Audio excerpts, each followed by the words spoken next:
wanted to thank everybody that subscribed. I'm over 100 subscribers yet. That really made me glad. I know my videos aren't always that great a quality, but I'm trying to make them better. Today's video is going to be a built kit review. It's over at Mi-24 D from Revell. It's an older kit. Really old, Revell USA actually. But first I want to show a few cars I've been working on. They're all Chevys. I'm a Chevy fan, even though I do have a Ford and I would like to add a GT40, the older GT40 to my collection. And at the end I have something else I want to mention. So thanks for watching. Let's get into looking at these kits. So here's the three cars. Right now I'm just painting the bodies. You see a 1957 Chevy Bel Air. It's going to be in this bright blue color. I'm using Altamaya spray, the acrylic spray on all these.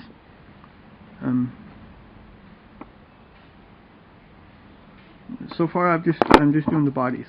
This takes me the longest because you have to put ground on it, you have to then put paint on it, and you have to sand it down, polish it up, put another coat on it, polish it up, and keep doing that until it looks good.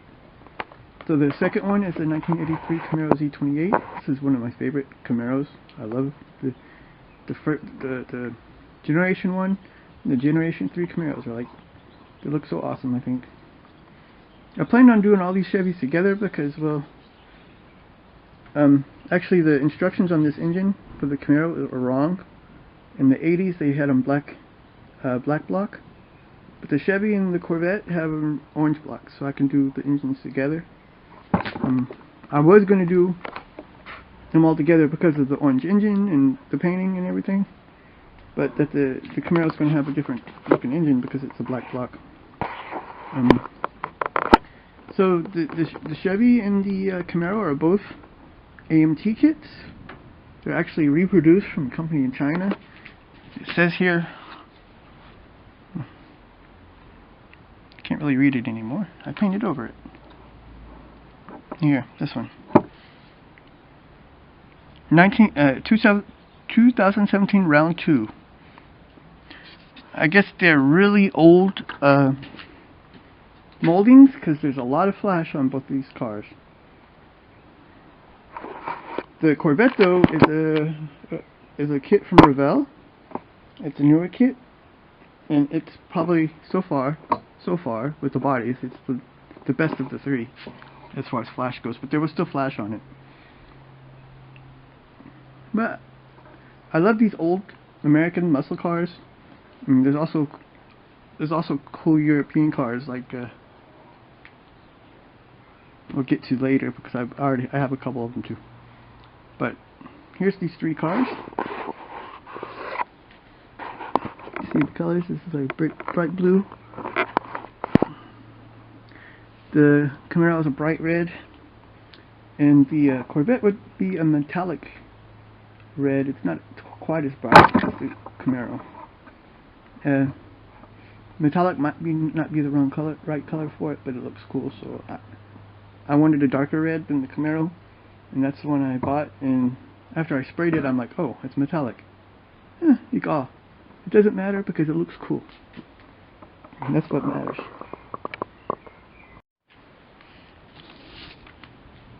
So here's the instructions for the Hind. The old Revell instructions. Parts list, painting chart. I even put notices here on what paints I used. I used to do that all the time, sometimes I forget.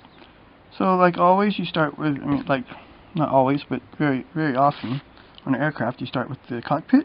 It comes with two pilots that I didn't use. It has a decent cockpit. It could use some photo etch, but it even comes with seat belts, which you don't find in every kit. Here we have the gun. The gun was okay. That could use a replacement actually.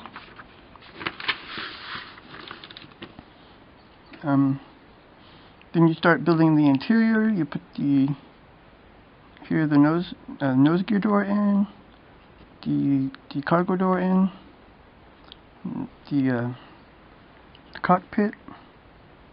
Then you start building here the troop seats. You put that in with the roof and the bulkheads. You put the troop compartment in. Then you start on the engines, which is not much to it, just two pieces. You can't see it anyways except for the exhaust, and the exhaust had a lot of molding lines on it, so it has to be cleaned up really well before you put it in.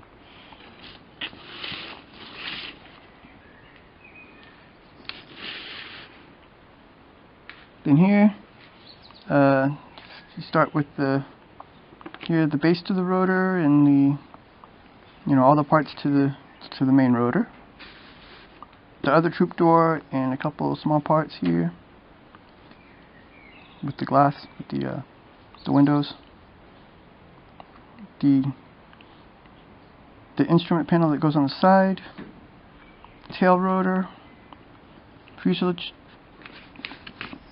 Put the fuselage together. Then here is the covering for the main wheel bay. The intakes, instrument panel.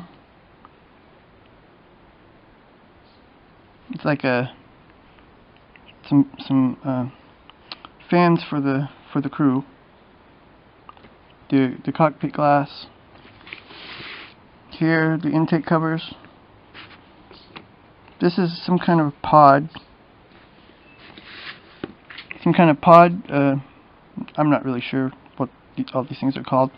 It has to do with this is the IR pod for the missiles and stuff. I'm not sure what that one is.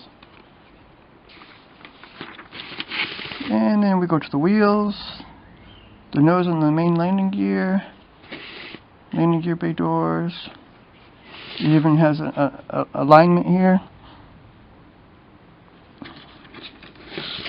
an alignment here of how they should look. Then you start building the wings and the weapon systems. You have two rocket pods on each side, plus you can either put these I think these are infrared missiles. I'm not really sure. Maybe the Kestrels. And these are like wire guided missiles. I think they're like AT-4s. Maybe.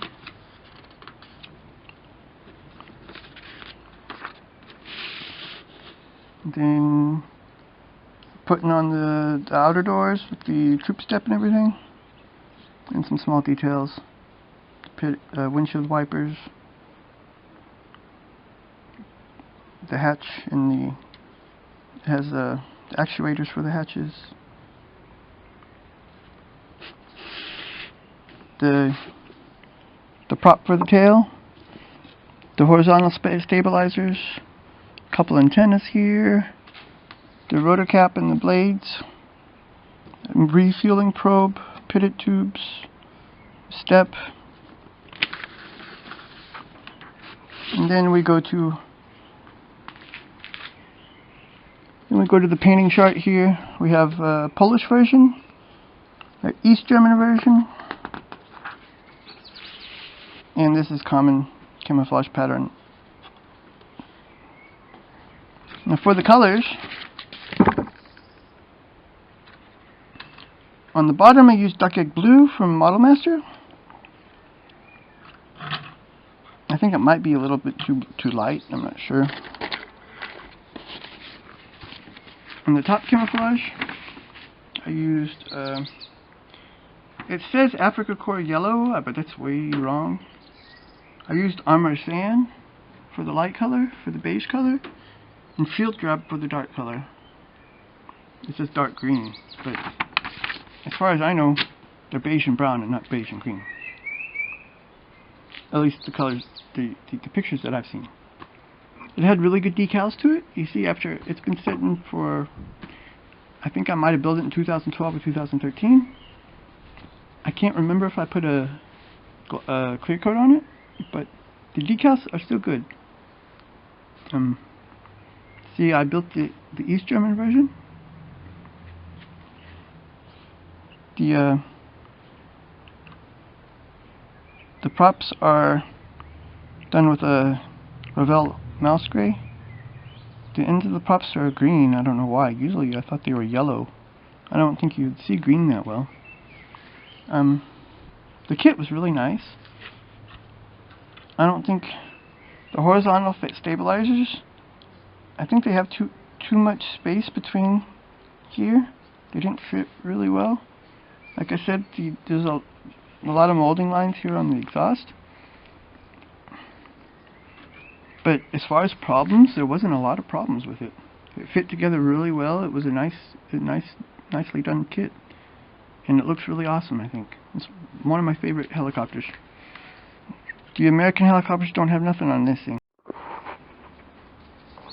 So I think it's a really good model to build. The kit was pretty nice. There was some cleanup to it, some flash and molding lines, but it wasn't that bad.